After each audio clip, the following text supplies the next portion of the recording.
Kembali di Kompas Petang, saya masih bersama dengan Direktur Penegakan Hukum BNPT Brigjen Edi Hartono, anggota DPR RI fraksi PKS Mardani Alisera, dan anggota DPR RI fraksi Golkar Aceh Hasan Syadzili membahas terkait dengan Perpres ekstremisme. Tadi disebutkan juga oleh Pak Mardani bahwa ditakutkan atau dikhawatirkan dengan adanya Perpres ini masyarakat akan saling curiga dan kemudian dengan mudahnya saling melapor karena masih ada definisi ekstremisme yang terlalu luas dalam Perpres ekstremisme ini. Pak Edi mungkin bisa menjelaskan definisi ekstremisme yang dimaksud oleh Perpres ini seperti apa?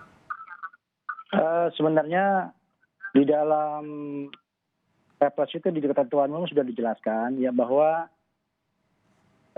ekstremisme berbasis kekerasan yang mengarah ke terorisme adalah merupakan keyakinan ya dan atau tindakan yang menggunakan cara-cara kekerasan ya atau ancaman kekerasan ya yang tujuannya untuk mendukung terjadinya tindak pidana terorisme. Nah, dengan definisi tersebut bahwa justru tadi yang saya terima kasih Pak Mardani, saya bisa pahami itu bahwa kami Indonesia ini kan punya modal sosial. Nah justru kita menjaga modal sosial ini supaya jangan rusak ya oleh pengaruh-pengaruh global, pengaruh luar. Ataupun yang bisa lebih tajam lagi adalah jangan sampai kita dimanipulasi ya atau adanya distorsi pemahaman tentang apapun, baik itu tentang primordial, tentang keagamaan ya.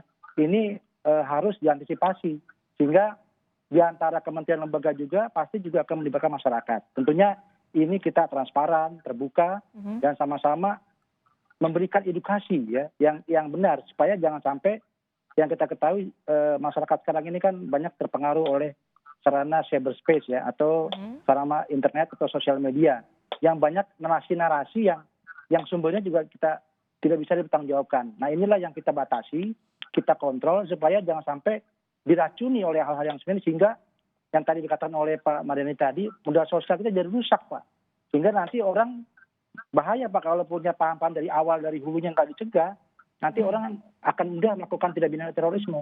Demikian Mbak. Nah ini menurut Anda definisinya sudah cukup jelas untuk menjelaskan siapa atau kelompok-kelompok apa dengan kategori-kategori apa disebut sebagai ekstremisme Ya dalam Perpres ini? Tentunya nanti Mbak, kan di dalam lampirannya itu ada dijelaskan ada beberapa 82 aksi Mbak ya, aksi tentang pencegahan. Oke. Nah nanti kami akan tentukan dalam aksi tadi Mbak, dalam implementasi tersebut. Demikian Mbak. Baik, Pak Aceh, Anda melihat ada kekhawatiran dari Pak Mardani tadi beralasan, tadi juga dijelaskan oleh Pak Edi. Ya, sebetulnya sih kita tidak perlu punya kekhawatiran berlebihan ya. Kalau memang misalnya di dalam masyarakat sendiri telah tumbuh modal sosial, saling kerjasama, pemahaman keagamaan kita juga memang saya kira sudah sudah sesuai dengan moderasi beragama. Ya kalau misalnya hal tersebut memang sudah sangat kuat, tentu ya kita jangan terlalu begitu berlebihan. Tetapi bahwa fakta di dalam kehidupan sosial keagamaan kita temukan masih ada pihak-pihak yang melakukan pemahaman yang intoleran, ya, mengarah kepada kekerasan, ya, merasa dirinya paling mengabaikan kebenaran orang lain. Saya kira itu adalah tindakan-tindakan atau pemahaman yang saya kira memang ini terus-menerus tidak untuk dilakukan penegakan, tetapi diberikan pembinaan gitu loh. Nah disitulah pentingnya upaya pencegahan.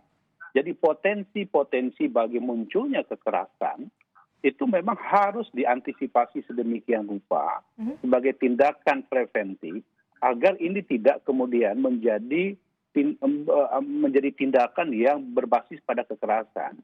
Nah disinilah kemudian pentingnya negara untuk memastikan agar jangan sampai kita seperti kadung terjadi kekerasan itu. Nah tindakan preventif itu saya kira sebagai cara yang sebagaimana tertuang di dalam tindakan pencegahan itu gitu loh. Perlukah kemudian kategori-kategori mana yang disebutkan dengan ekstremisme diatur dalam Perpres supaya semakin jelas nanti masyarakat akan mengambil tindakan karena ini disebutkan kan akan menjadi pemolisian masyarakat dalam Perpres itu, Pak Aceh? Ya, saya kira itu penting ya supaya kemudian tidak menimbulkan tafsir yang berbeda-beda terhadap apa yang dimaksud dengan tindakan yang bisa menimbulkan tindakan penegak hukum melakukan seenaknya aja, misalnya melakukan, mohon maaf gitu ya, penangkapan orang, meringkus orang, atau misalnya mengadili orang tanpa due process of law. Ini yang harus kita hindari. Karena bagaimanapun ya kita tidak ingin bahwa juga ini mengabaikan terhadap hak asasi manusia. Itu penting gitu loh. Orang berbeda pendapat jangan sampai kemudian dinilai wah ini bisa ditafsirkan melakukan tindakan kekerasan. Jangan sampai begitu. Pak Mardhani silakan ditanggapi. Ya, matur nuwun Pak Edi dan Mas Aceh dan semua. Yang pertama tentu kita sepakat bahwa Indonesia itu dibangun dengan Bhinneka Tunggal Ika, bahwa semuanya harus mendapatkan haknya, mau agama apapun, suku apapun, dan karena itu toleransi, sikap tepos liro, lapang dada itu wajib dikedepankan. Ekstremisme dan radikalisme bertentangan. Saya ingin garis bawahi, ekstremisme dan radikalisme bertentangan dengan nilai-nilai Indonesia. Karena itu dia harus dihapuskan. Tapi cara menghapusnya, saya garis bawahi, memang jangan sampai niat kita berbuat baik dengan cara yang tidak baik. Niat kita memperbaiki, langkah kita malah memperburuk. Nah karena itu, dua kalau saya usulnya Cindy, ayo adakan dialog. Adakan, ya jangan menggunakan, misalnya gini, kayak saya nyuwun sewu sekali, nganggapnya ini kayak pukat harimau. Kalau Bu Susi tahu pasti marah. Semuanya mau diambil. Padahal yang mau kita ambil adalah kriminal. Mereka mastermind-nya. Karena itu penggunaan intelijen jauh lebih tepat. Jangan diangkat ini menjadi diskursus publik yang nanti membuat nyuwun sewu saling curiga. Modal sosial kita mahal. Di antara 100 katakan cuma ada 1-2 yang, nah 1-2 ini kita cari aja gitu. Dan itu intelijen punya tugasnya jauh lebih. Kalau kita lihat film-film Amerika sendiri sekarang kedodoran kok. Tiba-tiba saja tanggal 6 Januari ada kelompok pendukung Donald Trump mengotori sejarah baiknya Amerika dengan nah karena itu intelijen. Dan yang kedua tadi dialog. Kalau masyarakat yang dikedepankan dialog dan saling toleransi. Tapi kalau pemerintah negara pakai intelijen. Kalau dua ini jalan, ekstremisme akan dengan sendirinya mengecil dan hilang. Nah, penegakan hukum itu salah satu kuncinya. Kalau penegakan hukumnya tegas, akurat, insya Allah semua orang akan taat. Pak Edi, jadi jangan sampai ini Perpres akan menjadi pukat harimau, semua diambil dan harusnya tidak ditimpakan kepada masyarakat, tapi ini menjadi kerja intelijen, tadi kata Pak Mardhani. Ya tentunya begini Mbak, Perpres ini kan mengatur memang untuk melakukan sinergitas Mbak antara kementerian lembaga dalam untuk mencegah ekstremisme berbasis kekerasan mengarah ke terorisme.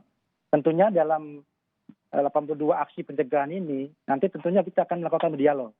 Apa yang disampaikan Pak Mardhani benar. Jadi kita akan melakukan dialog, ya terbuka, sehingga permasalahan kecil itu dapat dipecahkan tanpa melalui proses hukum. Artinya sejak dini itu sudah dapat dicegah sehingga tidak dapat terjadi. Kemudian berkaitan dengan intelijen, sebenarnya di dalam Undang-Undang Nomor 5 2018 itu sudah diakomodir. Tidak ada undang-undang yang lain yang diberikan kekuatan seperti Undang-Undang Nomor 5 2018, di mana laporan intelijen itu dapat digunakan sebagai bukti permulaan yang cukup untuk melakukan penangkapan. Nah, di undang-undang lain tidak ada, sehingga disinilah peran intelijen. Memang kalau intelijen kan nggak boleh muncul ke permukaan, tetap yang muncul adalah aparat penegak hukum. Nah, tentunya kolaborasi itulah yang akan dilakukan oleh Perpres ini. Jadi sejak dini, tadi yang Pak Aceh sampaikan juga sepakat kami bahwa pencegahan ini, preventif ini memang harus dilakukan supaya tidak membesar, supaya tidak terjadi tindak pidana terorisme yang lebih besar lagi. Demikian Mbak. Oke, saya akan tanyakan terakhir kepada Bapak-Bapak terkait dengan efektivitas Perpres ini untuk mengatasi atau menanggulangi ekstremisme. Seperti apa singkat saja kepada Pak Mardhani? Saya ragu sebelum melihat 81 aksi itu dan pastikan prosesnya akuntabel dan bisa dievaluasi oleh publik. Oke, Pak Aceh silakan. Ya, saya kira kita berikan kesempatan kepada pemerintah ya. Dalam hal ini semua kementerian lembaga yang ada untuk sama-sama bersatu padu ya agar upaya kita untuk melakukan pencegahan tindakan kekerasan yang bisa merusak peradaban kita, peradaban Indonesia, peradaban kemanusiaan, itu bisa betul-betul bisa ditangani gitu. Karena bagaimanapun apa yang dilakukan oleh pemerintah ini kan justru untuk melindungi masyarakat, mencegah tindakan-tindakan yang memang bisa merusak kemanusiaan kita gitu. Baik, terima kasih Pak Aceh, terima kasih Pak Mardhani atas pandangannya, terima kasih juga Pak Edi telah menjelaskan terkait dengan perpres ekstremisme ini kepada kami di Kompas Petang hari ini. Selamat sore Bapak-Bapak.